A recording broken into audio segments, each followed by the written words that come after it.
आज का जो टॉपिक है हीटिंग इफेक्ट ऑफ साल्ट।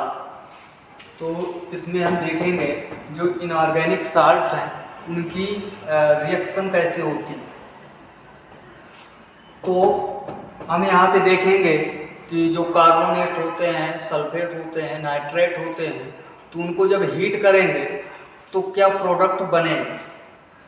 तो पहले हम देखेंगे कार्बोनेट्स को।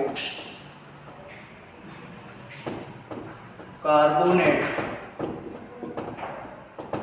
तो यहाँ पे जैसे आपने सुना होगा सोडियम कार्बोनेट, लिथियम कार्बोनेट और मैग्नीशियम कार्बोनेट। तो हम यहाँ पे एक ग्रुप के जो कार्बोनेट्स होते हैं उनको एक ग्रुप वाइज डिटेल से स्टडी करेंगे। तो फर्स्ट ग्रुप में जो कार्बोनेट्स होते हैं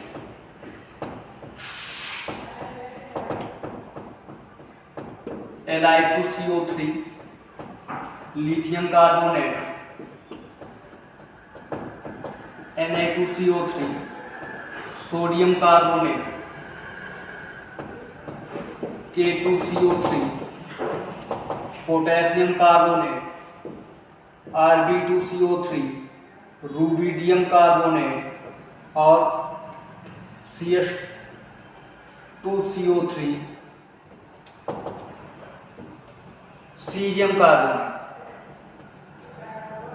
तो ये जो कार्बोनेट के टाइप होते हैं M2CO3 टाइप। तो पहले यहाँ पे देखेंगे Na2CO3, और जब इसको हीट देंगे तो नो इफेक्ट होगा। क्यों? क्योंकि ये हाईली स्टेबल कंपाउंड होते हैं। क्यों स्टेबल होते हैं? क्योंकि यहाँ पे आयनिक कैरेक्टर मैक्सिमम होता है और कोवलेंट कैरेक्टर मिनिमम होता है। आयनिक कैरेक्टर मैक्सिमम होने के कारण ये जल्दी डिकम्पोज नहीं होते। आपने फाजान रूल में पढ़ा होगा कि polarisation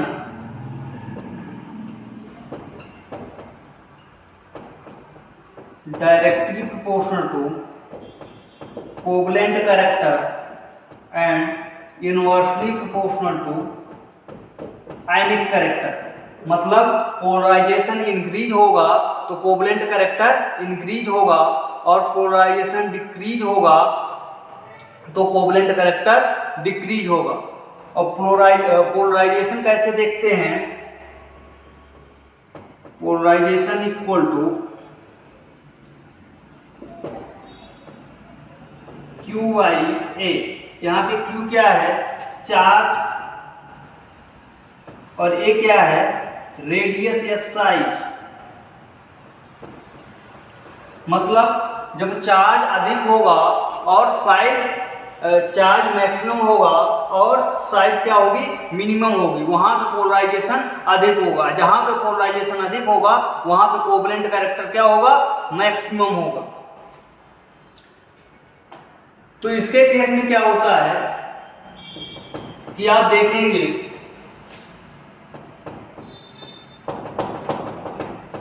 Na+, Mg2+ and Al3+। तो यहाँ पे पीरियड में जब हम लेफ्ट टू राइट मूव करते हैं तो जो साइज होती है वो क्या होती है? डिक्रीज होती है। तो मतलब यहाँ पर सबसे अधिक साइज किसका होगा? Na+ का, फिर Mg2+ का और फिर Al3+ का। तो मतलब यहाँ पे क्या हो रहा है कि इसका साइज अधिक है, और साइज अधिक है और चार्ज क्या है? कम है। तो पोलराइजेशन क्या होगा? कम होगा। और जब पोलराइजेशन कम होगा तो कोवलेंट कैरेक्टर क्या होगा? मिनिमम होगा, और जो आयनिक कैरेक्टर है वो क्या होगा? मैक्सिमम होगा। पर जो Li2CO3 है ये क्या हो रहा है? ये डिकम्पोज हो जाता है। क्योंकि यहाँ पे क्या होता है? Li+ का जो साइज है वो क्या है? मिनिमम।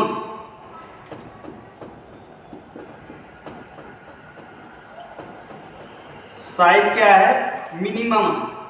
तो साइज मिनिमम होने के कारण यहाँ पे कोवलेंट कैरेक्टर क्या होगा, मैक्सिमम होगा। जब कोवलेंट कैरेक्टर मैक्सिमम होगा तो यहाँ पे पोलराइजेशन अधिक होगा तो कोवलेंट कैरेक्टर मैक्सिमम होगा, और कोवलेंट कैरेक्टर मैक्सिमम होगा तो जो थर्मल स्टेबिलिटी है वो क्या होगी, लो होगी, क्योंकि थर्मल स्टेबिलिटी कोवलेंट कैरेक्टर के इनवर्सली प्रोपोर्शनल होता है थर्मल स्टेबिलिटी।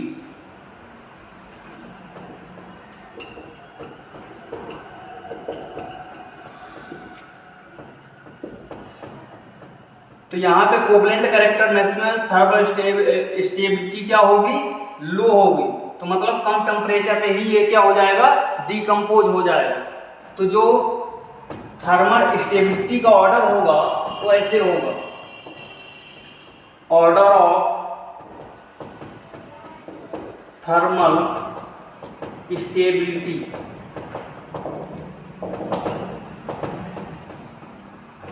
तो ये आयनिक कंपाउंड होने के कारण यहाँ पे ये हाई टेम्परेचर में टूट जाता है, वैसे इसमें जनरली कोई इफेक्ट नहीं होता। और ये टूट के बनाता है Li2, यहाँ भी लिख सकते हैं इसको,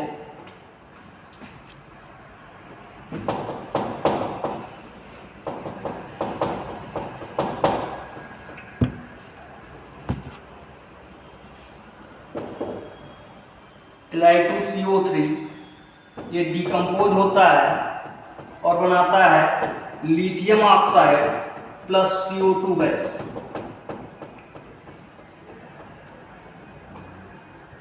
और इनमें कोई इफेक्ट नहीं होता, इनमें कोई इफेक्ट नहीं होता, नो इफेक्ट। क्यों नहीं होता, क्योंकि ये आयनिक कैरेक्टर मैक्सिमम है। आयनिक कैरेक्टर मैक्सिमम होने के कारण यहाँ पे थर्मल स्टेबिलिटी क्या होती है, हाई होती है, इसलिए यहाँ पे कोई भी इफेक्ट नहीं होता। अब इसके बाद देखेंगे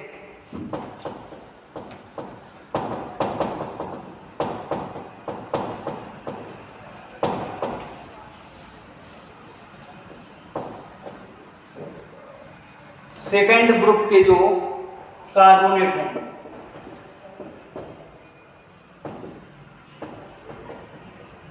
सेकंड ग्रुप कार्बोनेट।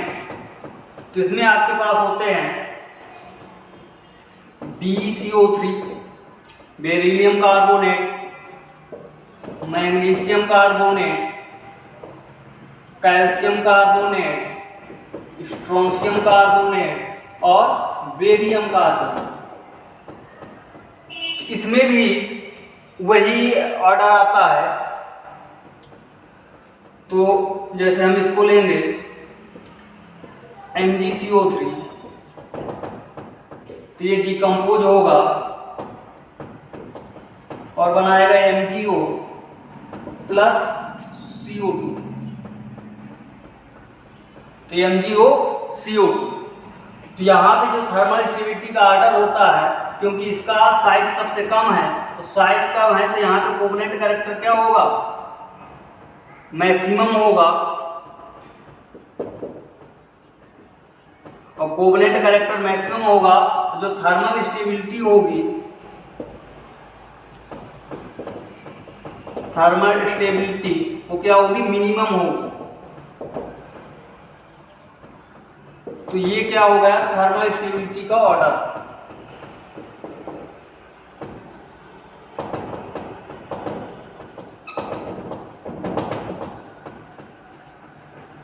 तो यहाँ पे सभी क्या बनाते हैं, ऑक्साइड और CO2 गैस, कोई भी नहीं। जैसे CaCO3, तो ये बना देगा CaO प्लस CO2। तो ऐसे ही अब हम देखेंगे P ब्लॉक के कंपाउंड।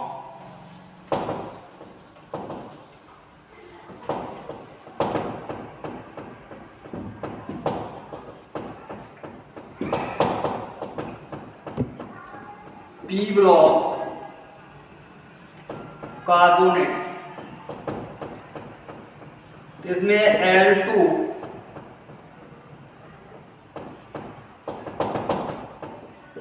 CO3 का होल थ्राइस। इसको जब हीट देंगे तो क्योंकि इसका क्या है, साइज सबसे कम होता है Al3 प्लस, साइज कम होगा और चार्ज क्या है, मैक्सिमम है, तो कोवलेंट कैरेक्टर क्या होगा, इसका और मैक्सिमम होगा, और इसका कोवलेंट कैरेक्टर और मैक्सिमम होने के कारण ये जल्दी डिकम्पोज हो जाएगा और easily Al2O3 plus CO2 gas में कन्वर्ट हो जाए। इसी तरह PbCO3 ये भी PbO प्लस CO2 में कन्वर्ट हो जाए। तो जो भी पी ब्लॉक के कार्बोनेट्स हैं वो इजीली क्या करेंगे, ऑक्साइड और मेटल ऑक्साइड में और कार्बन डाइऑक्साइड में कन्वर्ट हो जाएंगे जब हीट करेंगे। इसके बाद हम देखेंगे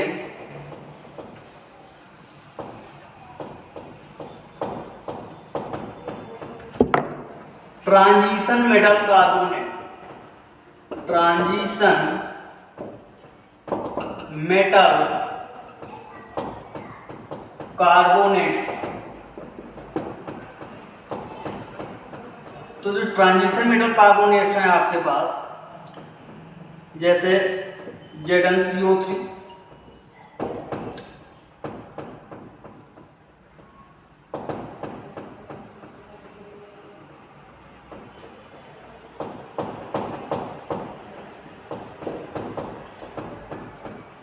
तो ये क्या है, ट्रांजिशन मेटल। तो यहाँ पे जो स्यूडो इनर्ट गैस कॉन्फ़िगरेशन होता है,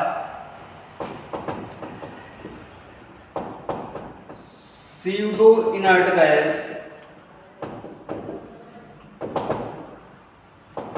कॉन्फ़िगरेशन,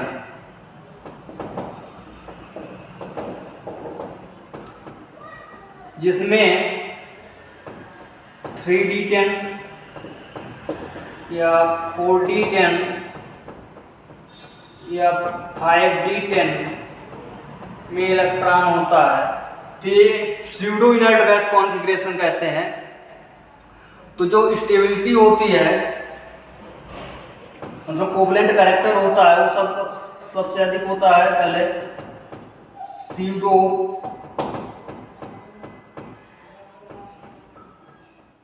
इनर्ट गैस,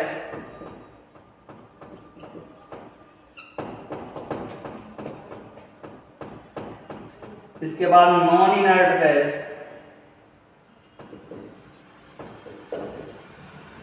और फिर इसके बाद इनर्ट गैस कॉन्फ़िगरेशन।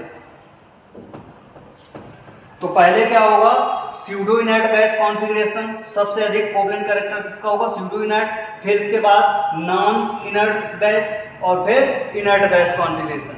जो आपने अभी देखा Na plus, Mg2 plus, Al3 plus, ये क्या थे, इनर्ट गैस कॉन्फ़िगरेशन के थे। तो जो स्यूडो इनर्ट गैस कॉन्फ़िगरेशन होगा वो इजीली कन्वर्ट हो जाएगा मेटल ऑक्साइड प्लस CO2। जैसे आप ले लें CdCO3, cadmium oxide plus CO2,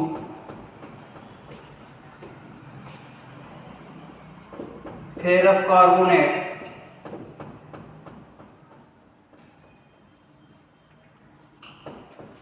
तो ये कन्वर्ट हो जाएगा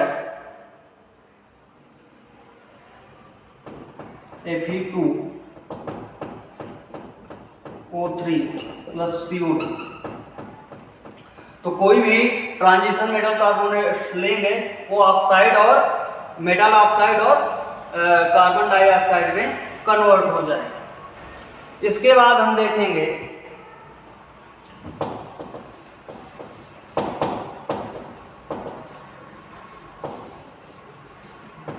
passive metal carbonate, passive metal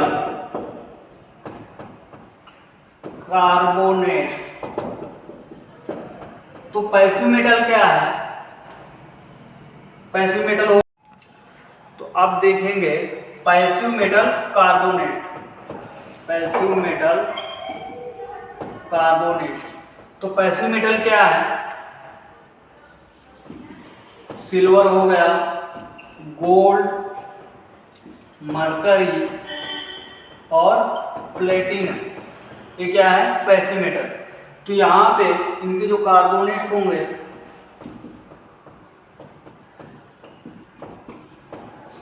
silver carbonate,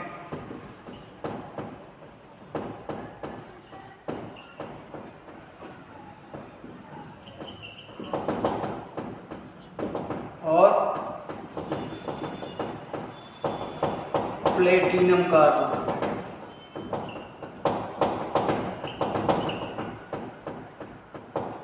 तो जब इनको हीट देंगे, पहले देखेंगे इसमें Ag2CO3, तो ये क्या होगा? बनाएगा मेटल ऑक्साइड प्लस CO2। अब यहाँ पे क्या होता है कि जो पैसिव मेटल होते हैं इनके जो ऑक्साइड होते हैं वो स्टेबल नहीं होते। तो ऑक्साइड स्टेबल नहीं होते तो ये क्या होगा? ये फर्दर कन्वर्ट हो जाएगा किसमें? मेटल और ऑक्सीजन। किसमें कन्वर्ट हो जाएगा? मेटल और ऑक्सीजन में। इसी तरह गोल्ड का लेंगे, वो भी यही बनाएगा, और मरकरी का लेंगे तो वो भी क्या करेगा? Ag CO3, ये डिकम्पोज हो जाएगा AgO प्लस CO2। इसी तरह प्लेटिनम कार्बोनेट बनाएगा प्लेटिनम ऑक्साइड प्लस CO2। तो जो यहाँ पे ध्यान देने वाली बात है कि इसके जो कार्बोनेट से ऑक्साइड और मेटल ऑक्साइड और कार्बन डाइऑक्साइड बनते हैं, तो मेटल ऑक्साइड तुरंत कन्वर्ट हो जाएगा किसमें? मेटल और ऑक्सीजन, क्योंकि इसके जो मेटल ऑक्साइड होते हैं वो क्या होते हैं? स्टेबल नहीं होते। तो ये हो गया पैसिव मेटल कार्बोनेट। अब इसके बाद देखेंगे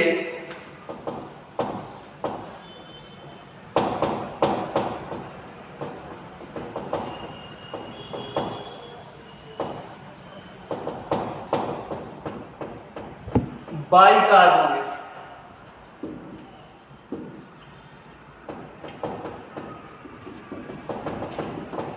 तो बाइकार्बोनेट में पहले फर्स्ट ग्रुप के बाइकार्बोनेट,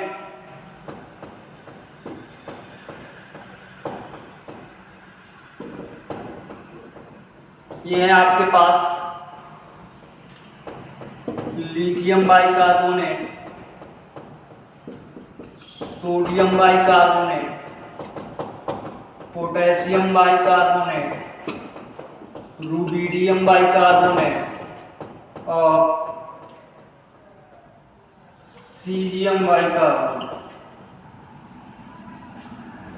तो यहाँ पे क्या होगा? ये भी सेम कार्बोनेट में जैसी रिएक्शन होती थी। यहाँ पे जब हीट देंगे तो ये बनाएगा Na2CO3, मतलब metal carbonate plus water plus CO2। अब ये जो मेटल कार्बोनेट है अब इसमें कोई भी इफेक्ट नहीं होगा। फिर हीट देंगे तो इसमें कोई भी इफेक्ट नहीं होगा, नो इफेक्ट। ये आप पीछे देख चुके हैं कि यहाँ पे क्या हो रहा है? जो मेटल कार्बोनेट है आयनिक नेचर, हाईली आयनिक नेचर होने के कारण ये इसमें कोई भी इफेक्ट नहीं होता। यहाँ पे H2O है। तो यहाँ पे क्या होता है कि जो इसके कार्बोनेट्स हैं ये हाईली स्टेबल से लो स्टेबल में जा रहे हैं। तो जो लो स्टेबल और केमिस्ट्री में ये होता है कि कोई भी जो कंपाउंड है वो हाई स्टेबल से लो स्टेबल में नहीं जाता, लो स्टेबल से हाई स्टेबल में जाता है। इसलिए ये रिएक्शन यहाँ पे आपस में फिर ये रिएक्ट करके और सेम इसी को बना लेते हैं। तो यहाँ पे इनमें सभी में यही प्रोसेस होता है। और जो लिथियम बाइकार्बोनेट है वो क्या करेगा, LiHCO3 हीट देंगे तो ये Li2CO3 plus H2O plus CO2 में कन्वर्ट होगा और फिर फर्दर ये डिकम्पोज होके लिथियम ऑक्साइड प्लस CO2 बना ले। लिथियम कार्बोनेट को हीट देंगे क्योंकि इसका कोवलेंट कैरेक्टर मैक्सिमम है, तो ये लिथियम ऑक्साइड प्लस CO2 बना ले।